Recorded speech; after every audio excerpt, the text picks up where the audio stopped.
प्यारे परीक्षार्थियों, आप सभी का स्वागत है आज की इस वीडियो में। आज हम रदरफोर्ड के मॉडल के बारे में पढ़ने वाले। इसके पहले वाले वीडियो में हमने जे थॉमसन के मॉडल के बारे में पढ़ा था। जे थॉमसन ने इलेक्ट्रॉन की खोज की थी, लेकिन उनकी जो मॉडल थी उसमें बहुत सारी कमियां रह गई थी। तो मैंने आपसे उसमें पूछा था कि जे थॉमसन का जो मॉडल था उसकी कमियों को दूर करने के लिए कौन से साइंटिस्ट ने काम किया था? रदरफोर्ड ने। तो दूसरे नंबर पर हमारे आते हैं रदरफोर्ड। और बहुत सारे बच्चों को रदरफोर्ड वाले मॉडल में बहुत कंफ्यूजन रहता है, जो इस वीडियो में दूर हो जाएगा। तो फटाफट इस वीडियो को लाइक कर देंगे, ज़्यादा से ज़्यादा शेयर करते जाएंगे, और अगर आपने टीचिंग परीक्षा चैनल को सब्सक्राइब नहीं किया है तो सब्सक्राइब भी कर लेंगे। ठीक है। वीडियो के बाद जो कमेंट सेक्शन रहता है आप उसमें बता सकते हैं आपको वीडियो कैसी लगी है। इसके बाद आपको कौन सा टॉपिक पढ़ना है आप वो भी वीडियो में लिख सकते हैं। लेकिन रदरफोर्ड की भी कमियां थी जिसको दूर करने के लिए किसी साइंटिस्ट ने काम किया था, वो हम इसके नेक्स्ट वाले वीडियो में कवर करेंगे। तो आपके लिए मैंने पहले ही क्वेश्चन दे दिया है होमवर्क का। आपको ये बताना है कि रदरफोर्ड का मॉडल मैं आपको पढ़ाऊंगी, रदरफोर्ड के मॉडल में क्या कमियां थी वो भी मैं आपको बताऊंगी, लेकिन इसकी कमियों को दूर करने के लिए कौन से साइंटिस्ट ने काम किया था फटाफट कमेंट में लिख देना है। ठीक है, चलिए स्टार्ट करते हैं रदरफोर्ड के मॉडल के बारे में। बात है 1911 की। बात है 1911 की। जो अर्नेस्ट रदरफोर्ड थे उन्होंने क्या किया, एक पतली सी गोल्ड की फॉइल ली। गोल्ड की यानी कि सोने की परत। सोने की परत उसको पतली सी ली, उसके ऊपर अल्फा पार्टिकल्स को भेजा। अल्फा पार्टिकल्स मतलब क्या होता है? हीलियम। ठीक है, अल्फा का मतलब क्या होता है? हीलियम होता है, ये आपको ध्यान रखना है। तो अल्फा पार्टिकल्स को भेजा सोने की परत में से। किसकी बात है? 1911 की बात है। तो उन्होंने देखा कि कुछ अल्फा पार्टिकल जो है ये सोने की परत से टकराकर टेढ़ा चले जा रहे हैं। क्या बोला मैंने? कुछ अल्फा पार्टिकल्स जो थे, जितने भी उसने अल्फा पार्टिकल भेजे थे उसमें से कुछ अल्फा पार्टिकल्स सोने की परत से टकराकर डिफ्लेक्ट हो जा रहे थे। डिफ्लेक्ट का मतलब क्या होता है? थोड़ा सा मुड़ जाना, थोड़ा सा टेढ़ा हो जाना। तो कुछ अल्फा पार्टिकल्स टेढ़े हो गए। तो उन्होंने क्या बताया कि इसके अंदर, सोने की परत के अंदर वहां पर ऐसी जगह है जो क्या है? खोखली है। कोई ऐसी जगह है जो खाली है जिसकी वजह से अल्फा पार्टिकल्स टेढ़े हो जा रही है। तो पहला उन्होंने क्या बताया कि उसके अंदर कोई खोखली जगह है। ठीक है। दूसरा उन्होंने देखा कि कुछ अल्फा पार्टिकल्स जो है वो डिफ्लेक्ट नहीं हो रहे हैं, टेढ़े नहीं हो रहे हैं, सीधे चले जा रहे हैं, सीधे। ठीक है, कुछ अल्फा पार्टिकल्स जो है वो सीधे चले जा रहे हैं।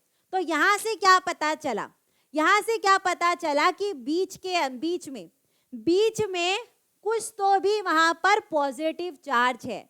बीच में वहां पर कुछ पॉजिटिव चार्ज चीज रखी हुई है जिसकी वजह से कुछ अल्फा पार्टिकल्स सीधे चले जा रहे हैं। और उन्होंने देखा कि जो बचे हुए अल्फा पार्टिकल्स थे इससे टकरा कर वापिस आ जा रहे हैं। इसका मतलब बीच में वहां पर कोई भारी चीज है, वहां पर उसका क्या आ जाएगा? द्रव्यमान आ जाएगा, यानी कि न्यूक्लियस आ जाएगा। चलो वापस से हम देखते हैं कि हमने क्या क्या पढ़ा है, क्योंकि ये थोड़ा सा हार्ड टॉपिक है और इसमें बहुत सारे बच्चों को कंफ्यूजन रहता है। मैं फिर से बताती हूँ कि रदरफोर्ड ने एक सोने की परत ली पतली सी, उसमें से अल्फा पार्टिकल्स को भेजा। तो सारे अल्फा पार्टिकल्स की गति जो थी वो अलग अलग थी। कुछ अल्फा पार्टिकल्स उससे टकराकर टेढ़े हो गए, यानी कि डिफ्लेक्ट हो गए।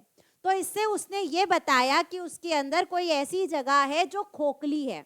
ना तो वहां पर प्रोटॉन है, ना तो न्यूट्रॉन है, ना तो न्यूक्लियस है, कुछ भी नहीं है, खोखली जगह है। ठीक है, तो उससे कुछ नहीं होता। दूसरा उसने बताया कि कुछ अल्फा पार्टिकल्स जो है सीधे चले जा रहे हैं, बिना टेढ़े हुए, बिना डिफ्लेक्ट हुए, केवल सीधे चले जा रहे हैं। इसका मतलब बीच में कुछ पॉजिटिव चार्ज है। अगर जो चीज सीधी जा रही है वो पॉजिटिव रहती है और जो टेढ़े रहते हैं वो नेगेटिव रहते हैं। तो जो चीज सीधी चली जा रही है यानी कि बीच में कुछ पॉजिटिव चार्ज पार्टिकल है, उसने ये बताया। तीसरा उसने देखा कि कुछ अल्फा पार्टिकल टकरा कर वापिस आ जा रहे हैं, इसका मतलब बीच में पूरा द्रव्यमान है। बीच में क्या है, न्यूक्लियस है और न्यूक्लियस के अंदर ही द्रव्यमान रहता है, क्योंकि न्यूक्लियस के अंदर प्रोटॉन्स और न्यूट्रॉन्स रहते हैं। किसी भी चीज का द्रव्यमान, किसी भी चीज का मास कैसे निकाला जाता है, प्रोटॉन्स और न्यूट्रॉन्स को जोड़कर निकाला जाता है। किसी भी चीज का मास कैसे निकाला जाता है, प्रोटॉन्स और न्यूट्रॉन्स को जोड़कर निकाला जाता है, और उसने बताया कि बीच में उसका द्रव्यमान है। तो प्रोटॉन्स और न्यूट्रॉन्स किसके अंदर रहते हैं, न्यूक्लियस के अंदर रहते हैं, नाभिक के अंदर रहते हैं। लेकिन इस न्यूक्लियस का जो साइज है, ये जो न्यूक्लियस का जो साइज है छोटा होता है। न्यूक्लियस का साइज क्या होता है, छोटा होता है। ये याद रखना है, इंपॉर्टेंट क्वेश्चन है कि न्यूक्लियस की खोज किसने की है, रदरफोर्ड ने की है। इलेक्ट्रॉन की खोज किसने की थी, जे थॉमसन ने की थी, और न्यूक्लियस की खोज रदरफोर्ड ने की है। ठीक है, समझ में आ गया कि क्या हुआ। अब देखते हैं कि हमने क्या क्या देखा है, उसको पूरा समराइज कर लेते हैं। उसने ये बताया कि बीच में पॉजिटिव चार्ज है, बीच में पॉजिटिव चार्ज है, और वो पॉजिटिव चार्ज जो है वो किसके अंदर रहता है, न्यूक्लियस के अंदर रहता है। न्यूक्लियस के अंदर पूरा द्रव्यमान भरा हुआ है। ये किसने बताया है, रदरफोर्ड ने बताया है। यानी कि इनडायरेक्टली प्रोटॉन और न्यूक्लियस की खोज, प्रोटॉन और न्यूक्लियस की खोज किसने की है, रदरफोर्ड ने की है। उन्होंने ये बताया कि जो इलेक्ट्रॉन है नाभिक के आजू बाजू चक्कर लगाते हैं, लेकिन उन्होंने ये गलती कर दी। उन्होंने ये जरूर बताया कि इलेक्ट्रॉन उसके आजू बाजू चक्कर लगाते हैं, जैसे कि सौर मंडल में सूर्य के आजू बाजू सारे ग्रह चक्कर लगाते हैं, वैसे लगाते हैं। ठीक है, यानी कि कोई भी इलेक्ट्रॉन कोई भी शेल में रह सकता है, ये इन्होंने बताया। बस उन्होंने ये बताया कि इलेक्ट्रॉन जो है सर्कुलर ऑर्बिट में चक्कर लगाते हैं, वृत्ताकार में चक्कर लगाते हैं, लेकिन एक कक्षा में कितने इलेक्ट्रॉन्स रहेंगे, कैसे चक्कर लगाएंगे, वो उन्होंने नहीं बताया। ठीक है, तो चलिए, इनकी कमियां क्या क्या थी, इनके ड्रॉबैक्स क्या क्या थे रदरफोर्ड के मॉडल के, ये आपके लिए इंपॉर्टेंट है। यहां से क्वेश्चन एग्जाम में बनता है। ठीक है, उन्होंने इलेक्ट्रॉन के बारे में जरूर बताया कि इलेक्ट्रॉन उसके आजू बाजू चक्कर लगाते हैं। उन्होंने ये कह दिया कि जब इलेक्ट्रॉन चक्कर लगाते हैं तो बहुत थक जाते हैं। आप अगर कहीं पर गोल गोल गोल गोल घूमेंगे तो आपको चक्कर आने लगता है और आप बेहोश हो जाते हैं, या आप थोड़ी देर के लिए सो जाते हैं। तो उन्होंने भी यही बताया कि जब इलेक्ट्रॉन चक्कर लगा रहा है, इलेक्ट्रॉन इसके आजू बाजू जब चक्कर लगा रहा है, चक्कर लगाते लगाते उसकी ऊर्जा इतनी कम हो जाती है कि वो मर जाता है, इलेक्ट्रॉन मर जाता है। अगर इलेक्ट्रॉन मर जाएगा तो हमारा परमाणु स्थिर कैसे रहेगा, परमाणु स्टेबल कैसे रहेगा। तो स्टेबिलिटी के बारे में, स्थिरता के बारे में इन्होंने कुछ नहीं बताया, और इलेक्ट्रॉन चक्कर लगाते हैं और उनकी ऊर्जा खत्म हो जाती है। ये रदरफोर्ड ने गलती कर दी, ये उन्होंने गलत बता दिया। वो सही जा रहे थे, लेकिन यहाँ पर उन्होंने गलती कर दी, जिसकी वजह से एटम जो है अस्थिर हो गया।